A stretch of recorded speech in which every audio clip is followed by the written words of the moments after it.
Hello, Joe is back, and we're live. Not really live, but We're live. live-ish. We record it live. Yes, yes. We do not record a message, send it over, wait for the video response, and then go back and forth all day like that. That's right. We're going to do this entire program by Telegram. Yes. My daughter's got Telegram as a vocab word this week, and it's like Oh, she nice. she like even telephone is a weird one for her. It's like it's the definitions are a little outdated. It's funny. It really is. I was talking to my daughter about how we used to have to call each other's houses and talk to the parents and be like, "Hello, Mrs. Shahan. Can I Zachary talk on the phone?" Like, no, Zachary's eating dinner right now. And how you could Okay. eavesdrop on someone's line by being sneaky and picking up the other phone, but without making the loud click. Oh yeah, and then there was always like one phone in the house, usually in the kitchen, that had like a 30-foot long cord, so you could hide outside and have your phone call. Yeah, exactly. Classic, dude. The Classic. kids today, they All have right. no idea what they're missing. No, No just idea not what they're on all missing. the fun. All the fun. All right. So we have a number of fun stories and a very not fun story. We'll start with a couple of fun ones. Uh, this one, there's nothing really notable about this except that it's pink. It's a it's a pink Porsche Yeah. with a Well, 23. it is. So what's good about this is the first art car really was Porsche 917K that they ran at Le Mans, and they called it the Pink Pig, and they had sliced it up like this, like with these dots, like a butcher's drawing animation. And it was kind of fun, and it was a neat thing. It was a Porsche factory effort. It wasn't a sponsorship thing. It wasn't a it wasn't a marketing deal. They weren't selling hams or sausages, as far as I'm aware. And so this is a nice callback to that. And I think it just kind of reminds everybody, like, look, we're still the company that did a whole bunch of cool, fun stuff in the 70s. We're still, you know, trying to push the envelope here of performance and trying to do it in a fun way. And I think Porsche with this car really invented the modern concept of the art car. And to see them kind of bring this back after we've been a little bit cynical about the last few art cars, it's kind of a reminder of, like, yeah, remember how much fun this used to be? Remember how I, original and forward looking we were, now that we're looking back at a car 50 years ago? I love the art cars. I didn't realize this was a throwback to the original first art car. Oh yeah, But it is that's the electric. whole thing. It is In now fairness, electric, of course. yeah, I was gonna say, in fairness, the guys writing Hype Beast probably didn't know that either. Yeah, I didn't read, but I just like Yeah, the pictures. It's a pretty yeah. combo here with If you ever meet those guys at like a at an event, like a media day or something, definitely talk to them. They're very good for the ego. cool. You walk Okay. away from that conversation feeling pretty good about yourself. Sounds good. Yeah. Well, this is another fun one. I think it's notable, but it's also we're very early stages with electric vehicle takeoff and landing. Yeah, Uh, Aircraft, and I mean it's questionable where they end up anyway, like how much of a market is this in the long term.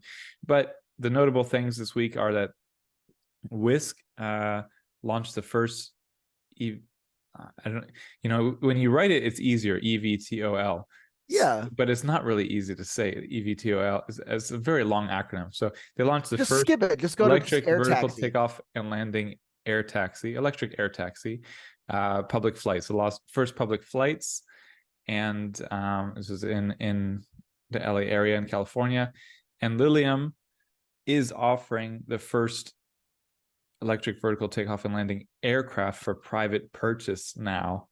So Yes.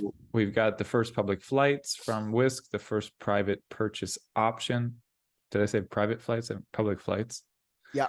And the first private purchase option with priority for people in Austin, Houston, San Antonio, and Dallas, Texas cities, because I guess it's a collaboration with EMC Jet, and they're located in Texas.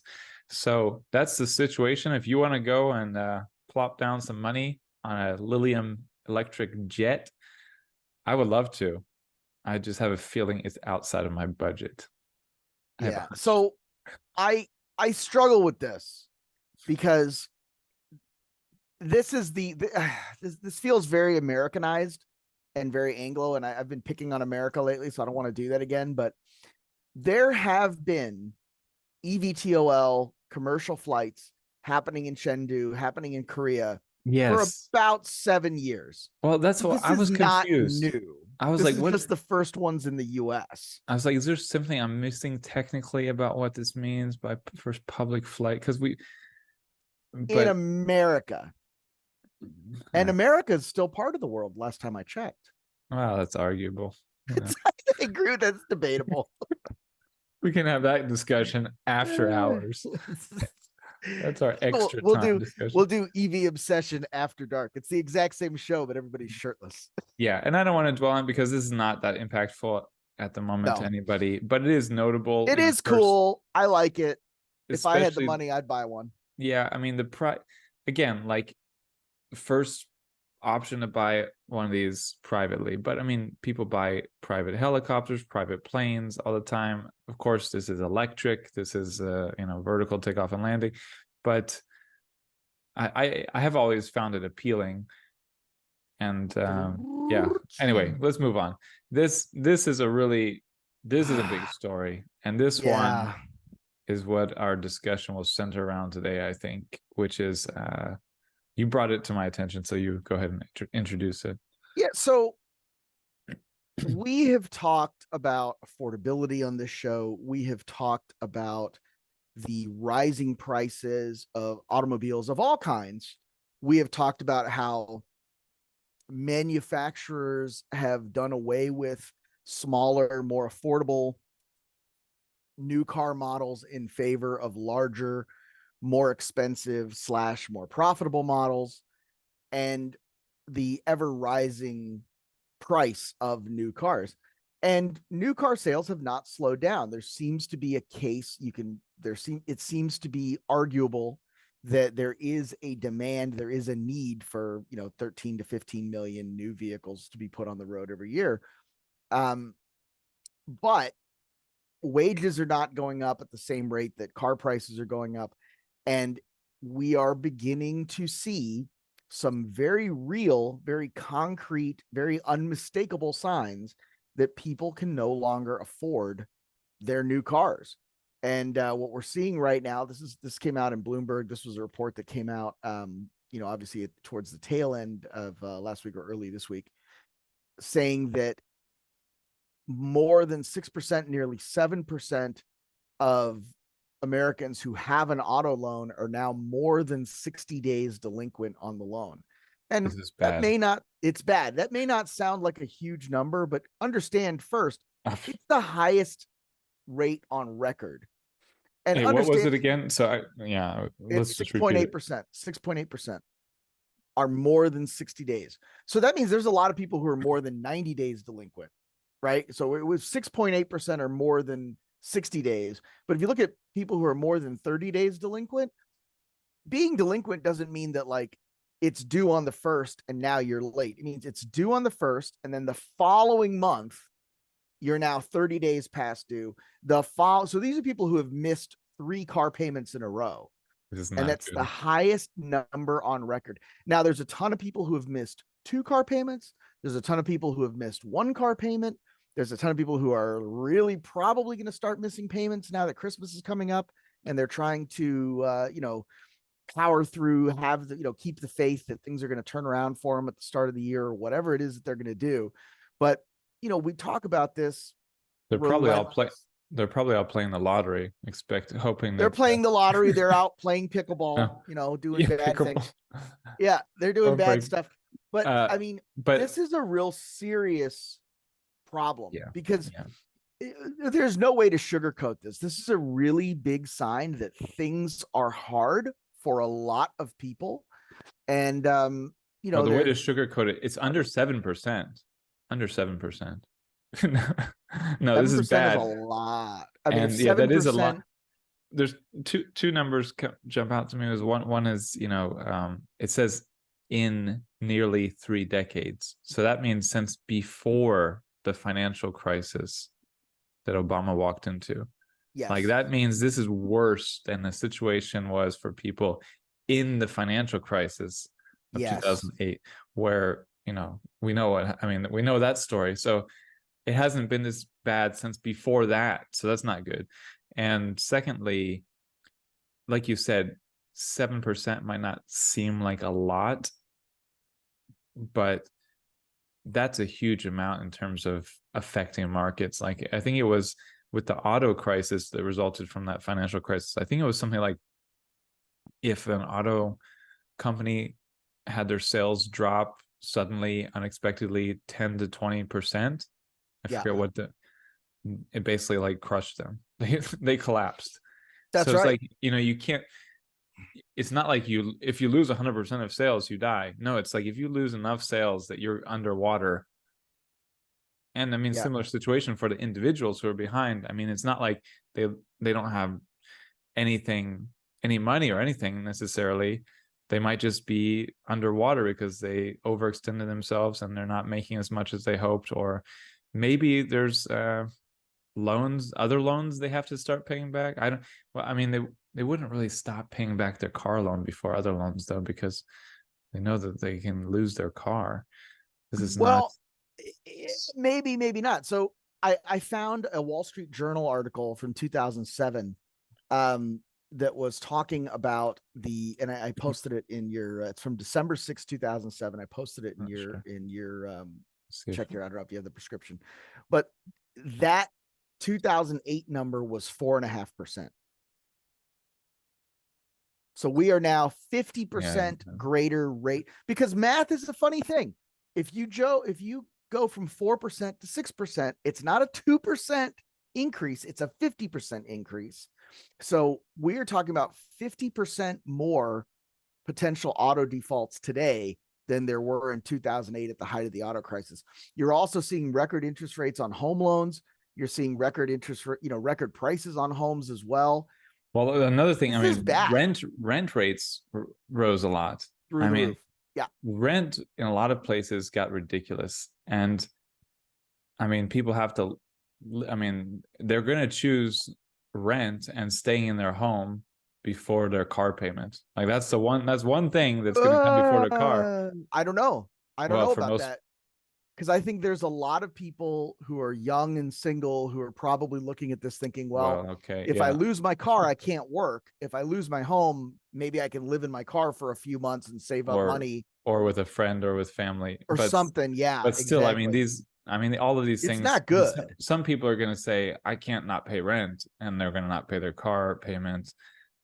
Other people are going to say, I can't not pay my car payment, and they're not going to pay rent. But it's either way, it's a bad situation. It's going to really, I mean, I don't see, it's not going to turn around overnight. So I don't see how this doesn't affect auto markets, financial markets. It's going to It be a does. growing issue to watch. So maybe we'll move from that to you talking about two new cars you recently reviewed. Let's talk about two cars that you can't afford. Yeah, Well, if that you'd like nobody to can buy a new afford. car and put it, Oh my 60 gosh. days in delinquency, I'm really struggling with this. Let's talk about the new Toyota I don't Prius. have the pictures though. Do you have I just go to the here. okay. All right. I'll give you the link to Okay. the No, website. I'll go to their website. What's the first one? The Toyota Prius Prime, the 2024.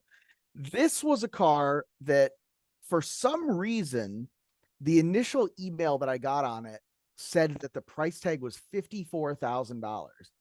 And I was like, $54,000 sounds absolutely bonkers. But it's actually $34,000. I don't know where that 54,000 numbers came from. And for 34 grand, this car makes a ton of sense. This is a car that's a plug-in hybrid. Did you accidentally select full self-driving? I definitely did not. But okay. this is a car with full self-driving. No, it's fully electric range. It's more than 40 miles of range. It does qualify for a lot of the tax credits that are coming out. And this is a really neat car because it is a good looking car. It is a sporty looking car. It's got 0 to 60 in 6.6 seconds.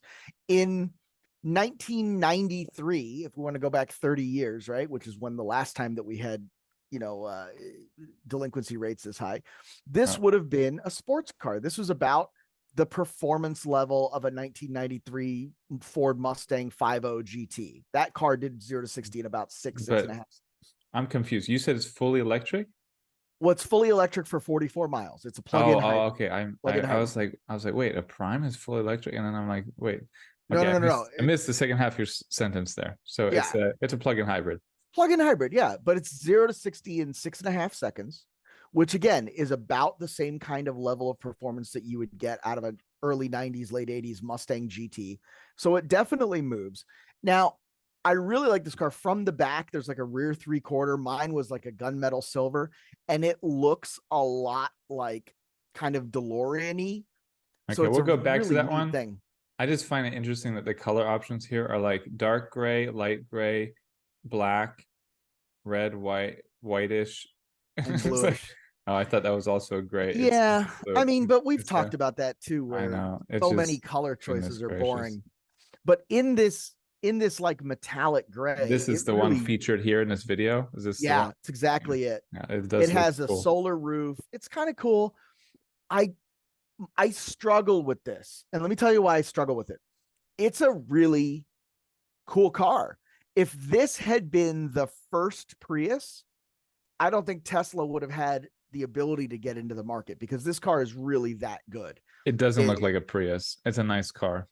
exactly. It's a sporty car. It's fun to drive. It inside it is very, very aggressively styled. I actually didn't like it.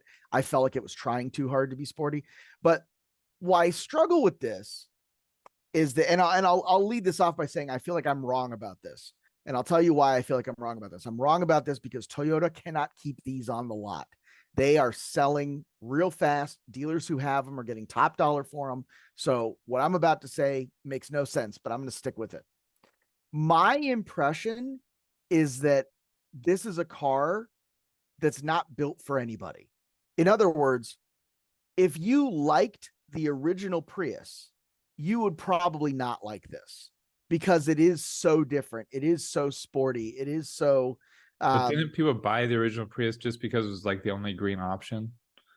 This is my point. Yeah, exactly. It was the greenest option at the time, and it looked different enough that it became a statement piece, right? Like you could be a little smug about it. You're like, oh, I bought a Prius. George Clooney had one, and he's super smug. Um, in a good way. He's a good dude. But I think this was kind of like that, where I struggle with it, where if you liked the original Prius, I don't know that you would like this. And if you were one of the people who spent the last 25 years, because we've had 25 years of Toyota Prius now, if you've spent the last 25 years making fun of Toyota Priuses, I don't think that you're going to be open enough to test drive this and give it a chance. So I really don't understand who it's for. But again, it's selling like hotcakes. It's a great little car. It's exactly what I think we need to put a meaningful dent in the combustion of fossil fuels. I think this is a great lily pad car. A lot of people could choose this as their first electrified vehicle, as much as I hate that nomenclature. But you buy this as an electrified vehicle, 360 days out of the year, you never put a drop of gas in it. You just drive it as an EV. And when it's time to go see grandma at Thanksgiving, you get some gas, you don't even think about it, and you go, "Oh, that was really great. I'm probably ready to go electric." But yeah, I get your point. Like, I think anyone early on buying Toyota Pre, that's supposed to be the plural. It's not Prius, it's Pre-I, Pre. Uh, they wanted like the greenest option, and yeah, they're very popular in Hollywood and California.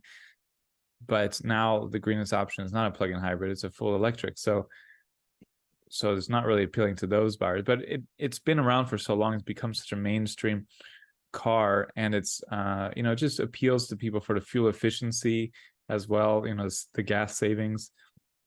So maybe there's just a lot more mainstream buyers in the Prius today who now is like, oh, cool, a nice new better Prius, still efficient. I still don't want a full electric because I'm scared of it. But I think it just looks really cool too. So it's if it drives nicer, I mean the original, I mean if it drives in a somewhat sporty way and it looks like this, why, if you're not looking for a full electric yet, I mean this would be a top option. So this would be a great option. And I think, yeah, it's a fantastic option. I think it's a little bit tight on the inside. Again, going for that sportiness in a way that the original Prius was not. But And it's as the a back. car. Take away the Prius. Take away the Prius name. Call it something else. Call it the Oh, BZ 2 by, the no, BZ it shouldn't. 2C, whatever. Yeah, no, it's really, it doesn't, it doesn't look like any connection to Prius because they had the original Prius design, which Exactly. was known for a while, and then they got real funky, and you're like, what the heck is Toyota trying to do? This looks ridiculous. And Yeah. now this is like perfect. This is This is a gorgeous car. This is, to me, I think this is the most compelling product to compare to a Tesla Model 3. interesting. I think it's funny they have this is clearly a charge point station, but they removed the charge point branding. This is this is what I'm thinking about. Uh, Yeah. here as well. But yeah, no, I think I'm very curious to see how well it does. It's It's really, doing great. I really cool. If I were to change it, and this is a real dumb thing, and I can already hear your eyes rolling back into your head. So like just go with it. They need a high performance version of this. They need a hot turbocharged version of this that can put that 0 to 60 in the mid fives, take a second off the 0 to 60.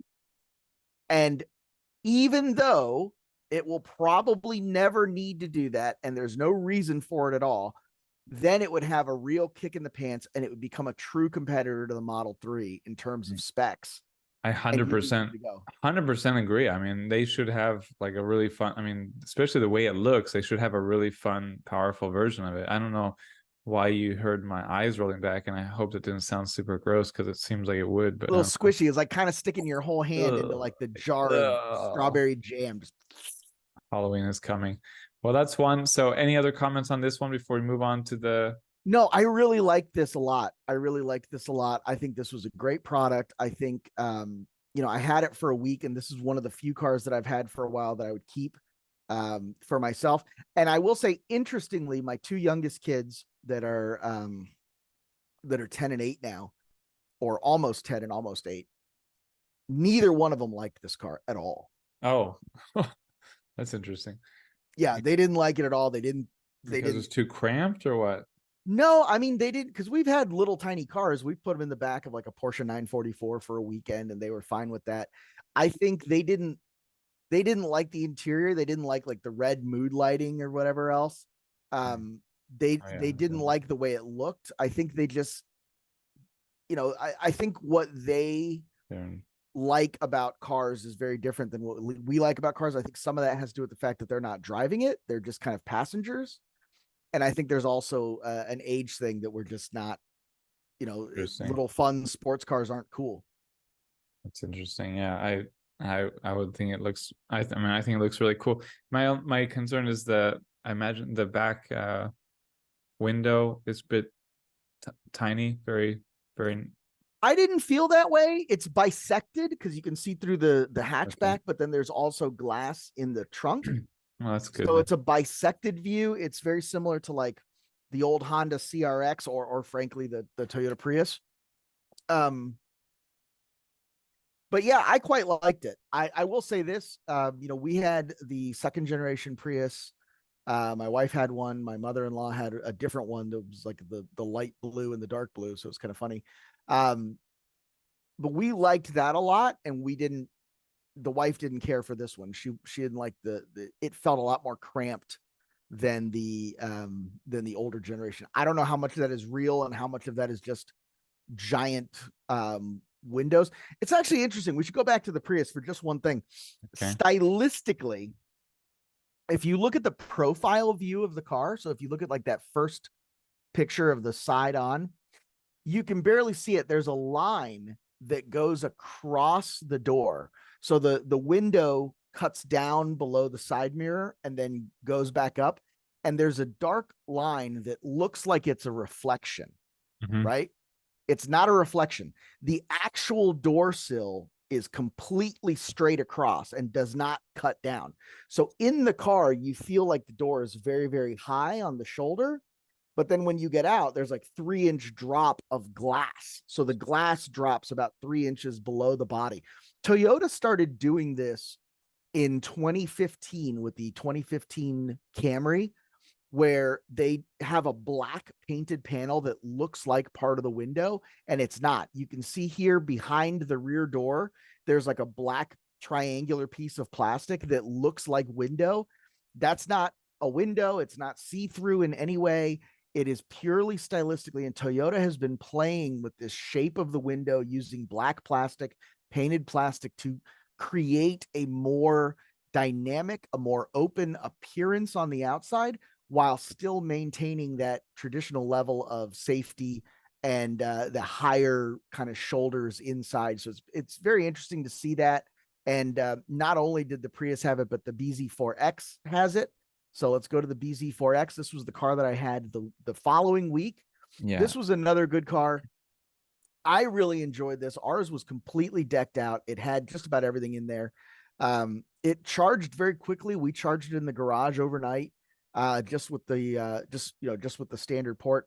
And every morning it was full. We've had a couple of other vehicles that, after that, if you're trying to put 80 or 100 miles in it overnight, you don't really get quite that much. But in this case, we certainly did. No issues at all with it. Decent performance. My only kind of hesitation on this car, it has a really weird steering wheel design, where like it always feels like the steering wheel is low and you're looking up into the screen. I don't understand why Toyota's page is not loading images for me. This never happens to me. It's doing it on my end as well. I was gonna say, okay. I checked it out. I was clicky. It's Toyota's site. Okay, I was like, is it because we're on Zoom call? But I never had it happen. So Toyota's got a janky website at the moment. That's the problem. Yeah. So click on this on this Peter Boulware Toyota of Columbia, the second one. Oh, that's fine too. Oh, sorry. What? Yeah, this in the second row, the second one. Yeah. All right. So when you're sitting there, it's a real awkward view into that little nacelle of instruments, into the instrument cluster. For me, I always felt that like the steering wheel was too low, but you can't like raise it. So you're always looking over the steering wheel at the gauges. You're not looking through the steering wheel at the gauges, which is a totally personal preference kind of thing. I am in no way suggesting that that's like a bad thing, but that was kind of annoying. If you look at that center console underneath that little click wheel, the wheel really looks low. It looks really low. It feels very low. And a strange decision. It's a strange decision. But even stranger, if you look over at the infotainment system and you have that big knob in the middle, right? All that does is shift from park to reverse to drive. It doesn't control the volume. It doesn't do anything. It's a very counterintuitive choice, especially if you're in and out of a lot of vehicles. And it seems like a waste of real estate because nobody's going to put their hand down there. This is bad. This is it's just bad. They're making some weird decisions with this vehicle. Well, I will say this: Toyota makes very reliable, very dependable cars. And I was actually listening to a podcast about why that is, and we can talk about that in a minute. This felt very solid, very reliable. There's no reason to believe this wouldn't go 250,000 miles with no issue. But they have made some of the worst infotainment decisions I have ever experienced. I really struggled with this car. I don't want to name drop here because I was with somebody from Toyota. We went to Little Gem and had some cocktails, and it was a very nice evening. And they were asking me what I thought about this car. And I said, to me, this car made the unforgivable sin, which is that it was very difficult to get it to load Android Auto and Apple CarPlay. It was not intuitive. And I really struggled with that. And when her response was like, yeah, absolutely. Like that's a big problem.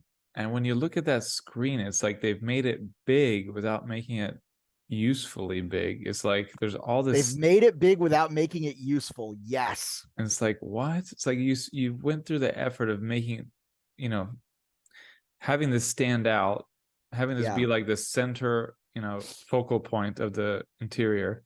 And yet it's actually very short, like the screen that you see. And I don't know. I mean, this is I've had this conversation with another guy I know, a buddy of mine, Dan, in the area, and he has this idea that Lexi are designed for Is it people in their Lexi? 70s. Really?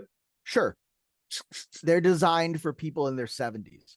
They use a trackpad in the Yeah. center console instead of like push button, which is like it's horrible. I used to think all Lexus drivers were bad. It's not their fault. It's because Lexus has the worst infotainment system in the industry.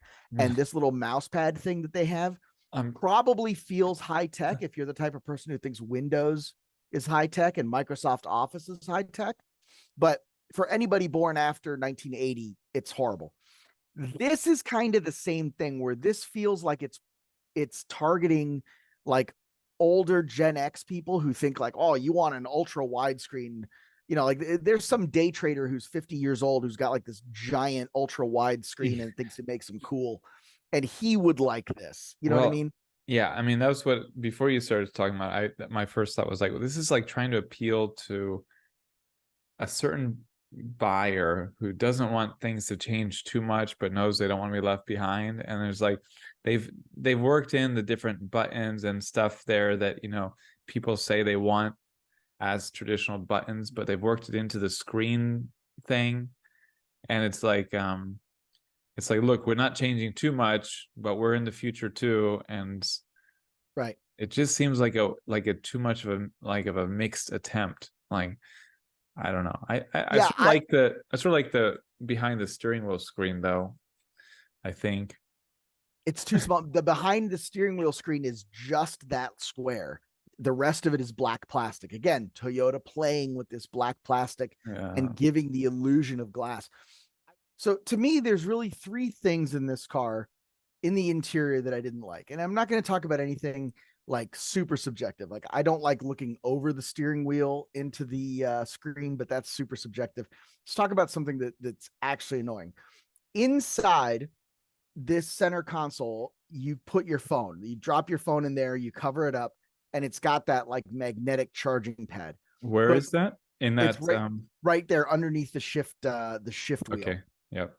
Now, I could never tell exactly what the sound was, but I think it was because you have to align those magnets pretty well.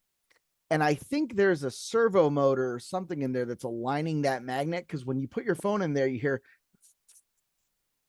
and you only hear it like one time, or when you hit a bump or something and it does it again, which is why I think it's related to aligning that magnet.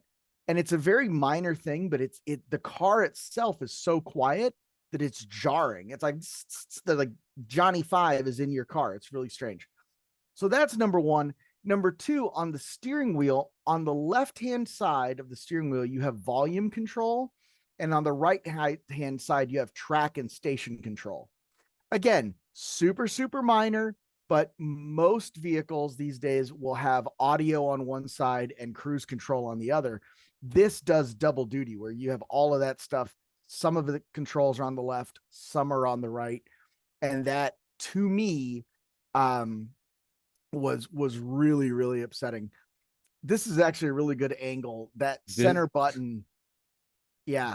This shows how low the wheel is. I mean, maybe it doesn't completely show, but I mean, this is a It thin feels like lady. the wheels. Yeah. The wheel is like in your lap.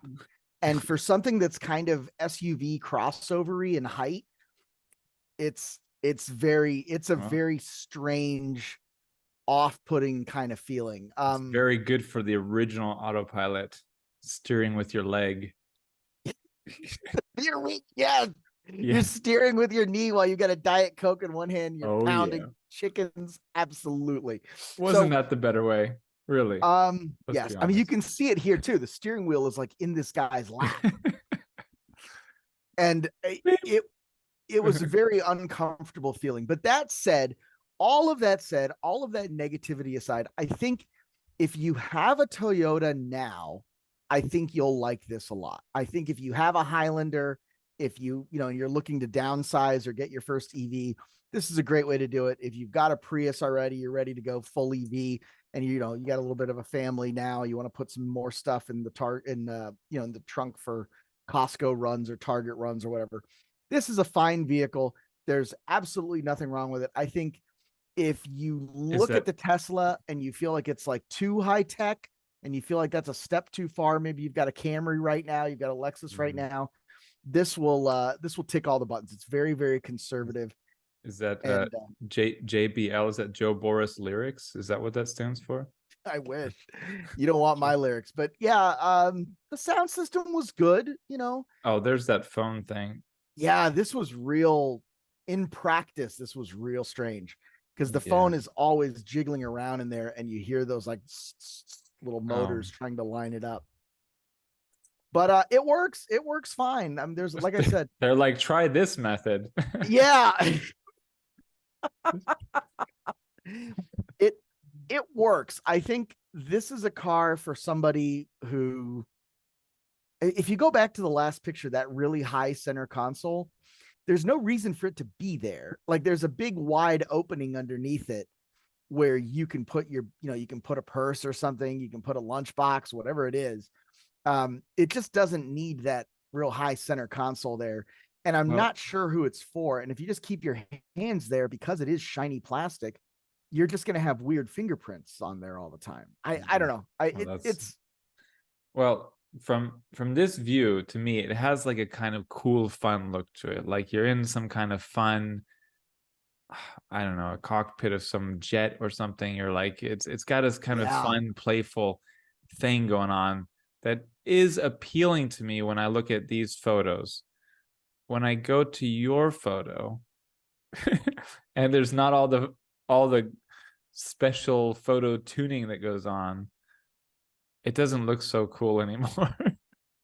It's fine. And look, honestly, if you just go back to the press photos, I think there's a lot of press photos out there that make the car look better than it is. I think this is just a good photo. I don't think they've done any like real crazy photoshopping or No, I fisheye know. I mean, they lenses. just make it with the angle and the light, and I mean, on this one, Sure. the rain, the lights. I mean, the dark. It's like it looks cool.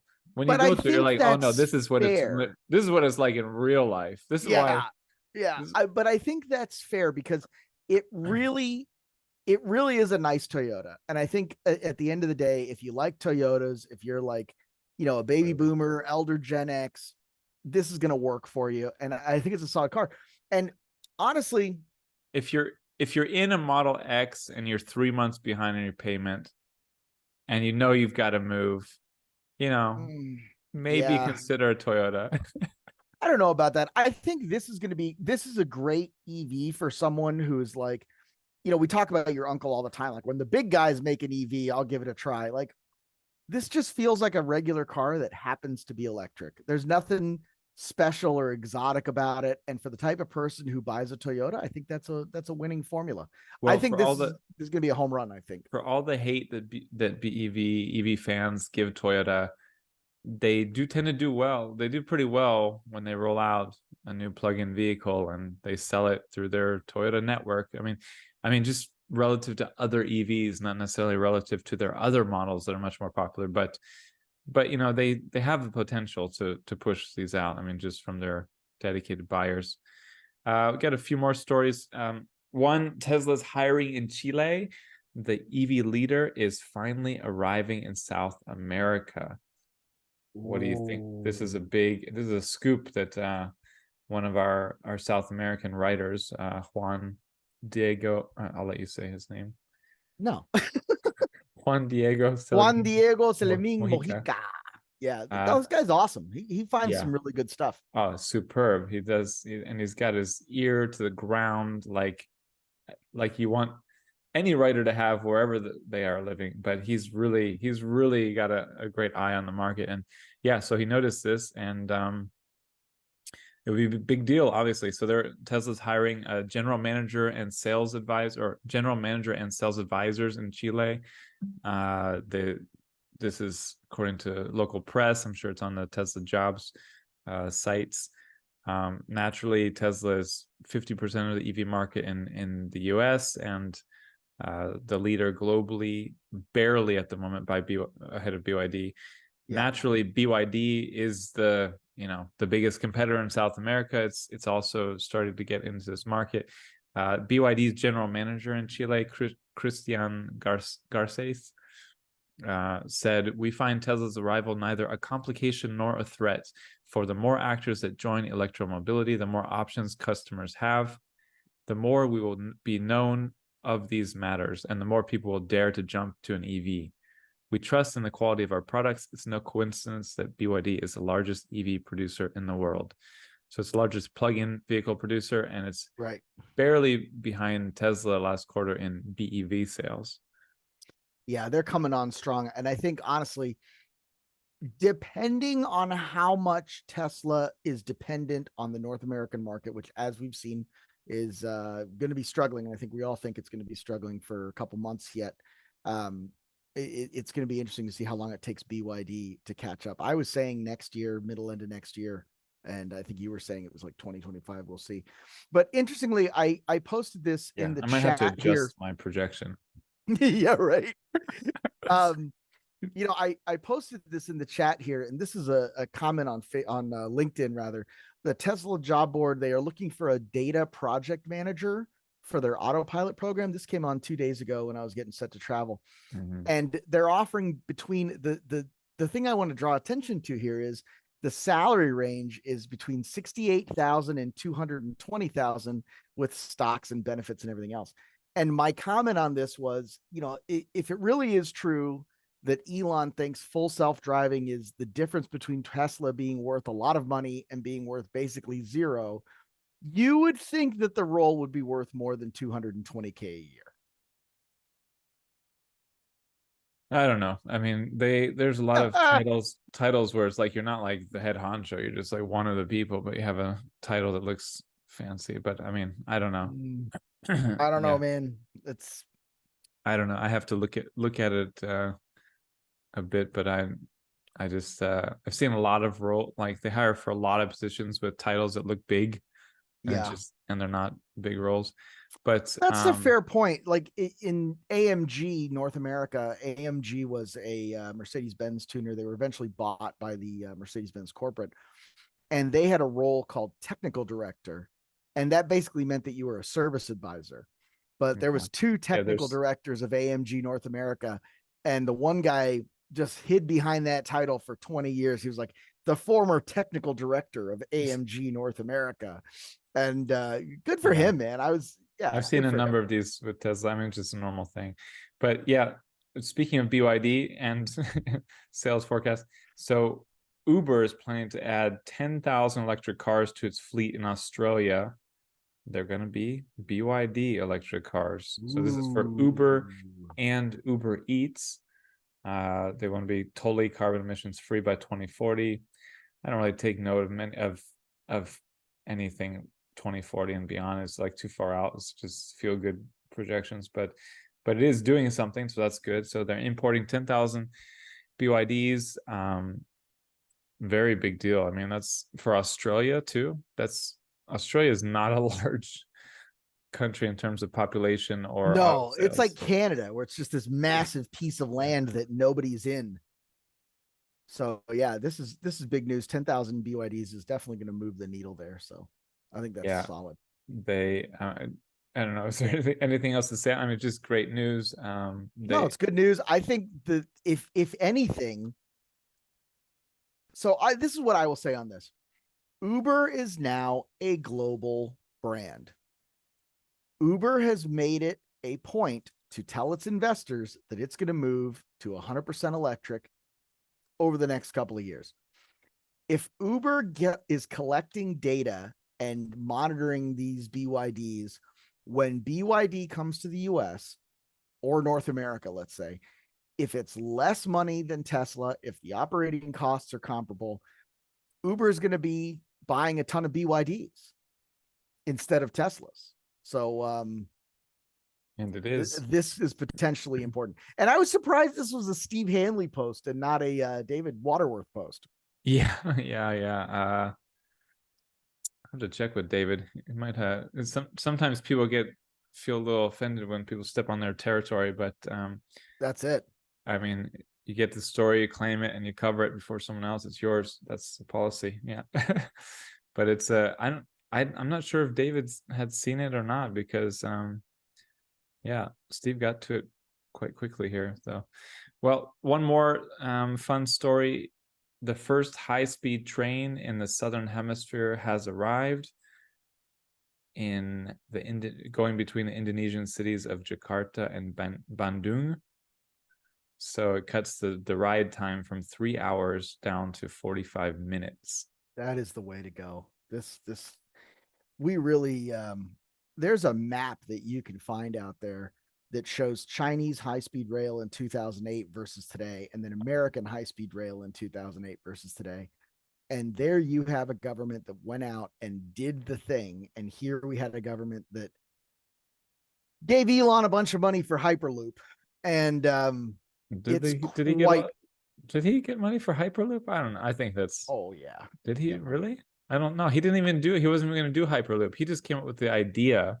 Or he says he did. I mean, they just put together a report. He didn't want to touch anything Hyperloop. You talking about Boring Company? Mm. I'm not sure. There's no. That's that's an off the off the mark claim there. Elon doesn't do anything with Hyperloop from the beginning. All he did, he pulled an all-nighter with his staff, and they put out the report on it. And then he was like, "No, I don't have time for that." But he is very involved with the Boring Company. Yeah, but I think the main issue there is that instead of going in on a government, Joe's like, "Can we end this show so I can go Google for 10 minutes?" Oh, I'm Googling it now. It's in the, it's in the one. Hyperloop is part of the $1.2 trillion initial green funding bill, Green New Deal bill. It didn't make but he's got no involvement. There's a lot. There's $485 million raised. There's a ton of PR. The issue is these not, are other people, other companies. The issue is not that this kind of thing is out there. The issue is that this kind of thing is out there, drawing attention and spreading information that high-speed rail doesn't work. And they are putting out false narratives that they know are false to prevent to prevent the US government from investing heavily in a nationalized high-speed rail program, because we are run by the corporations. And something like this, if you had a high-speed rail that would take you from New York to California in, let's say, 10 hours, and it was affordable and it was economical, and it could take you from New York to Chicago in a couple hours, Cleveland to Chicago, whatever it was, Miami to New York, you would absolutely decimate the airline industry. And, there's too much lobbying power there to let that happen in the U.S. Sorry, I tried to get to the mute as quickly as possible, but here's That's all right. This is beautiful 33-minute video. I mean, where would you rather spend 3 hours on a metal tube with recycled air or something like this? If this was in Florida, Disney would be charging you $200 to ride it. Exactly. I mean, for fun. Yeah, exactly. And we can play this game all we want, that like, oh, we can fly, but they have to take trains. Like, anybody who's ever been to Europe, anybody who's ever been to Asia, and this is really a problem. And this is one of the things where, when you talk about conservative political policy and you talk about their attempts to de-emphasize education, this is what it means, because there are so many things in this world that you go to another country and you are very quickly and very suddenly faced with the reality that there's a lot of stuff that just works in other parts of the world that we have been told doesn't work in the United States. And there's absolutely no reason for it, except for the fact that there's lobbyists and Congress people and everybody else who's taking all this corporate money, and they want to stay in power so they can continue to take money. But this is instead of going through TSA, high speed. Instead of taking all your stuff out of all the gadgets out of your bag, taking your shoes off, going through TSA, waiting in line for an hour, and going through an airport, you go to this slick, clean train station. Exactly. You jump on a train. I mean, you saw the view earlier. Ridiculous. Like, you can't beat the view. Yeah. And this is fantastic. Exactly. And, and every time you talk about, oh yeah, in Europe, they have this huge income tax and they have taxes on everything. It's like, yeah, but this is what it pays for. Look at the leg room, the space, the lack of hassle and cramp. I mean, this is sweet. This is, I mean, we talk about being like jealous of China. This is Indonesia, baby. This is Indonesia. This isn't even China. Yeah. Like, I mean, if you want to talk about, yeah, it's really hard when you're talking to someone who's like living in rural Idaho and like the closest they've been to another country is they went to the, they go to the good Target every once in a while. They even show us Like, the toilet. yeah. No, but look at I mean, it's a real bathroom. He's gonna lift up. He's even shows. Oh, look, it's a toilet. It's clean. Show it. Show it. Yeah. Got a thing on it even. We got a cover. Look at that. I mean, this is. He just touched the toilet, then he touched those things. Come on. I'm happy with that. No. Yeah, that's like a good point. Now he's gonna walk around licking all the doorknobs. This guy's how we got COVID. Would you rather sit here, chill, or be driven in a Tesla on an annoying highway? I mean, no, there's no question. Yeah, there's no question. So this is sweet. Yeah, I wish we had this here. I wish we had people in government who had the courage and the conviction to put these kind of projects out there and make America a better place. We need to have a special episode with Jose. He's all for it. So we'll do one on sales reports, but maybe we'll just do one more of his reports before we do a bigger thing with him. But the Germany, he's been doing all year. Amazing. The battle for Germany's EV market, part 9, Das Hangover edition. So last month we talked about how BEV subsidies for corporate buyers were getting dropped, and we're going to be dropped, and that led to a huge amount of BEV sales last month. I mean in August, but then a drop in September. So the BEV market was down 29% in September because of that boom bust cycle. But yeah, that's the story. That's the story.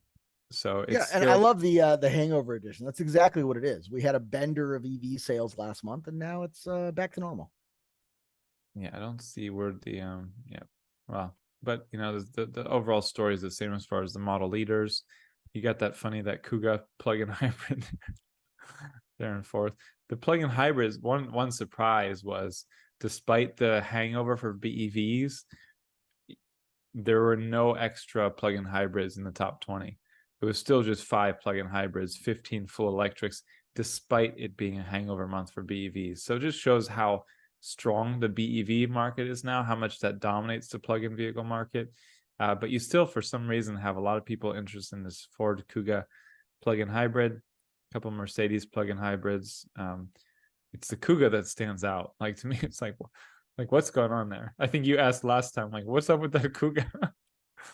Right? I did.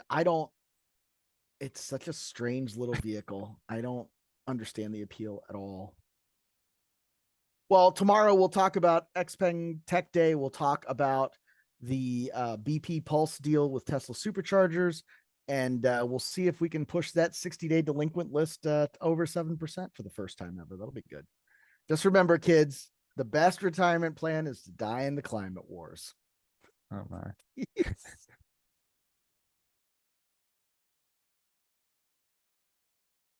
Hi, my name is Scott Cooney.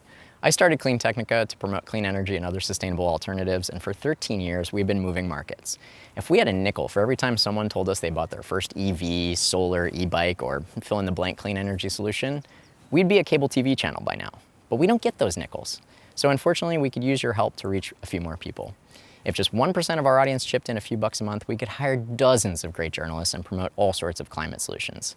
It's easy. Just go to cleantechnica.com/support and sign up with a credit card in seconds. Cancel anytime. But we'll be sending out some cool perks too, so I think you'll want to stick around. With your support, we'll keep leading the charge. Thank you so much.